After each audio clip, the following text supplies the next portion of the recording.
Hello दोस्तों आज मैं आपके लिए लेकर आई हूँ एक धुनी। ठीक है, धुनी तो आपने 1000 बार की होगी अपने घर में, लेकिन निगेटिविटी हटाने के लिए आप हीलिंग तो करते हो, आप धुनी का प्रयोग करते हो, लेकिन उससे कोई फायदा नहीं होता।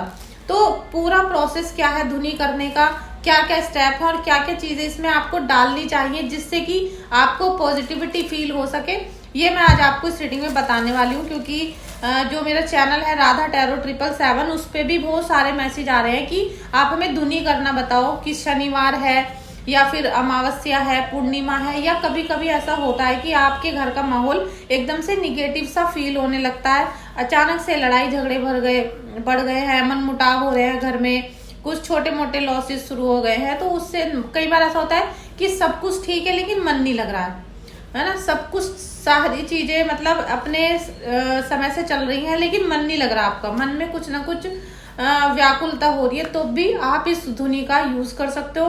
मावस पे, पूर्णिमा पे और खास तौर से शनिवार को आप इस धुनी को अपने घर में यूज करो, आप देखोगे कि कितनी ज्यादा पॉजिटिविटी आपको मिलती है।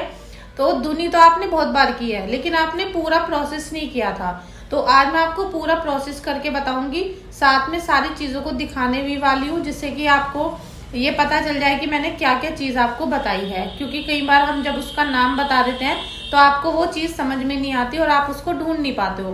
तो अभी मैं आपको सारी चीजें दिखा देती हूँ, तो इसलिए स्टेप बाय स्टेप आप उन चीजों को लिख लेना डायरी में वीडियो देखते देखते, ठीक है। और फिर जिस तरीके से मैं बताऊं आप उसी तरीके से अपने घर में धुनी लगाना और फाइनल जो प्रोसेस है उसको भी करना, जिससे कि आपको अब जाकर पॉजिटिविटी का इफेक्ट मिलना शुरू हो और जो धुनी आपने की है उसका असर पूरे परिवार को दिखना शुरू हो जाए। ठीक है, तो देर ना करते हुए चलते हैं हम सामान की तरफ कि क्या क्या सामान आपको लेना है।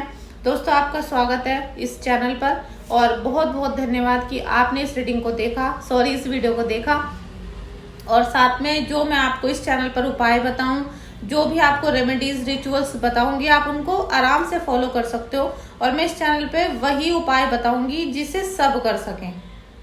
ठीक है, किसी भी उपाय को करने से किसी को भी निगेटिव इफेक्ट नहीं मिलेगा, किसी की कुंडली पर कोई असर नहीं पड़ेगा, हमेशा पॉजिटिविटी ही मिलेगी, वही उपाय बताया जाएगा। क्योंकि बहुत सारे उपाय ऐसे होते हैं एस्ट्रोलॉजी में जो सबको नहीं बताए जाते हैं, क्योंकि सबका नाम अलग होता है, सबकी राशि अलग होती है, राशि के साथ साथ सबकी एज भी अलग अलग होती है। ठीक है, तो इसीलिए सबके लिए जो उपाय है वही मैं आपको इस चैनल पे बताने वाली हूँ। तो आप इस चैनल को सब्सक्राइब कर लेना, सेव कर लेना और अपने दोस्तों को भी शेयर कर देना। ठीक है, चलिए तो आपको सामान बता देती हूँ मैं। स्टार्टिंग करेंगे सबसे पहले कपूर से। ठीक है, क्योंकि हमें ये सारी धुनी बनानी है, जलानी है, तो आप कोई भी कपूर का यूज़ कर सकते हो, जो भी आप पूजा में लेते हो। तो सबके घर में मंदिर में होती है कपूर। ठीक है, तो सबसे पहला जो आइटम है वो है हमारा कपूर। नेक्स्ट है आपको आइटम लेना है काली मिर्च। काली मिर्च जो मसाले में यूज़ होती है, साबुत काली मिर्च वही लेनी है। ठीक है, साबुत काली मिर्च पीसनी नहीं है, साबुत लेनी है। आप 10 रुपए की मंगा लेना, बहुत हो गया आपको। ठीक है, अच्छा नेक्स्ट जो प्रोडक्ट है हमारा ये है लौंग। और मैं आपको एक एक आइटम इसलिए दिखा रही हूँ कि आपको पता चल जाए कि इसको मतलब जिसे मैं लौंग कह रही हूँ वो क्या है, क्योंकि अलग अलग शहरों में चीज़ों का नाम भी बदल जाता है, तो इसको हम लौंग बोलते हैं। ठीक है, और काली मिर्च आपने देख ली। नेक्स्ट जो आइटम है हमारा तेज पत्ता, जो हम छोले, राजमा, गरम मसाला में डालते हैं, तेज पत्ते जिसको बोलते हैं, चाहे वो कटे फटे छोटे कैसे भी हों, आप 4-5 तेज पत्ता ले लो। ठीक है, और ये भी सभी के घर में होते हैं मसाले। इसके बाद आपको क्या लेना है, ये काले और सफ़ेद रंग के तिल लेने हैं। काले और सफ़ेद रंग के तिल आप 10-10 रुपए के खरीद लेना और फिर इनको मिक्स करके रख लेना इस तरीके से, काले और सफ़ेद। इन सभी चीज़ों का अपना अपना ग्रहों के हिसाब से असर होता है, इसीलिए मैं आपको ये सारे सामान दिखा रही हूँ। ये है काले और सफ़ेद रंग के तिल, ये भी आप 10 या 10 रुपए के दोनों ले सकते हो, इनको मिला के रख लेना। इसके बाद जो नेक्स्ट है हमारा गूगल और लोबान। गूगल और लोबान, और ये सारी चीज़ें पंसारी की दुकान पर या फिर हम जिससे दाल चावल चीनी खरीदते हैं ऐसे स्टोर पर मिल जाती हैं। ठीक है, गूगल और लोबान ये ऐसे आपको थोड़ी थोड़ी मंगानी है, ज़्यादा इसको पीस के रखना है, कूट के इसको भी आप पीस लेना। ठीक है, इसका चूरा बना लेना, इसका भी चूरा बना के रख लेना। तो गूगल और लोबान हो गया ये आइटम। अब आपको क्या करना है कि आपको थोड़ी सी एक मिट्टी का दीपक लेना है और मिट्टी का बड़ा सा ले लेना या कटोरी ले लेना कोई, उसमें आप थोड़ी सी धूप बत्ती जलाना, मतलब मोटी सी एक कटोरी टाइप बना लेना, उसमें ये सारी सामग्री डालना और कपूर डाल के आप उसको जला देना, ठीक है। और फिर आप उसको अपने पूरे घर में आपको लेके घूमना है और हाथ से इस तरीके से अपने घर में धुनी देनी है। जब आप ये सारे सामान की धुनी दे दोगे अपने पूरे घर में, अगर डबल स्टोरी मकान है, ट्रिपल स्टोरी मकान है, तो ऊपर से नीचे तक सारे घर में लेके आओ। अगर नीचे का ही है आपका ग्राउंड फ्लोर का, तो फिर आप अंदर से बाहर की तरफ निकल जाओ लेकर और बाहर मेन गेट पर थोड़ी देर के लिए रख दो, क्योंकि जो आप अंदर से निगेटिविटी को लेकर आए हो वो बाहर चली जानी चाहिए। जब ये धुनी आपकी शांत हो जाए, धुआं निकलना बंद हो जाए, तब आप उस सारे आइटम को जो वहाँ पर धुनी रह गई है उसको आप वहाँ पर कूड़े में फेंक दो। उसे अंदर नहीं लाना है, उसको वहीं बाहर नाली में, कूड़े में कहीं भी फेंक देना है। वैसे भी इतना सही होगा, सब चीज़ें जल जाएंगी। इसके बाद का जो स्टेप है वो आपको ज़रूर करना है। उसके बाद आपको अपने हाथ मुँह धोने हैं, उसके बाद कुल्ला कर लेना आप, ठीक है, अच्छे से गंगा जल पी लेना।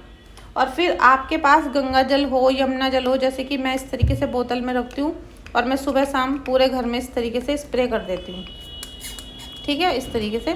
तो आप ऐसी बोतल में, छोटी बोतल में गंगा जल भर के रखो, जिसे आप सुबह शाम अपने पूरे घर में स्प्रे कर सको। अब ये तो बोतल आपको दिख रहा होगा बहुत बड़ी है, क्योंकि हम पूरे दिन साधना में रहते हैं, बार बार हमें आचमन करना पड़ता है, इसलिए मैंने इतनी बड़ी बोतल बना रखी है। और ये गंगा जल नहीं है, ये यमुना जल है।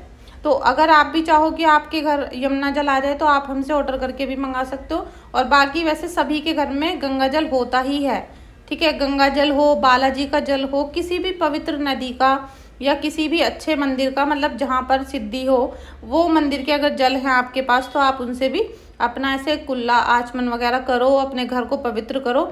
और उसके बाद आप अपने गुरुजी का या अपने इष्ट देव का या फिर किसी भी मंदिर का चरणामृत 2 घूंट जरूर पियो, सबको पिलाओ। ये हमारा जो चरणामृत है ये वृंदावन के प्रसिद्ध मंदिरों का चरणामृत है, इसे हम डेली पीते हैं, हम अपने गुरु का चरणामृत भी पीते हैं, तो आपको भी ये पीना है, ठीक है। आपके पास जिनका भी चरणामृत है, जैसे गुरुदेव का है, इष्ट देव का है, या आपके जो भी मंदिर हैं आपके घर के आसपास उनका है, तो आप पी सकते हो। और अगर आपको ये मंगाना है वृंदावन का, तो आप हमसे ऑर्डर करके भी मंगा सकते हो, लेकिन फ़िलहाल जो आपके पास है आप उससे ही अपना शुद्धि करें, क्योंकि ये फाइनल स्टेप था जिसकी वजह से आपकी जो धुनी है, क्योंकि आपके घर से निगेटिविटी गई है, हैवीनेस हो जाती है, तो उसकी वजह से आपको गंगा जल जब छिड़क लोगे और चरणामृत गुरुजी का पी लोगे, मंदिर का पी लोगे, तो आपकी जो सारी शुद्धि हो जाएगी, ठीक है। तो आप इस वीडियो को अच्छे से देख लेना, दोबारा देख लेना, जो भी सामान है उसको इकट्ठा करके धुनी कर लेना। और ये वीडियो आपको कैसी लगी, यूज़फुल लगी हो तो वीडियो को लाइक कर देना और शेयर कर देना। जय श्री कृष्णा, राधे राधे।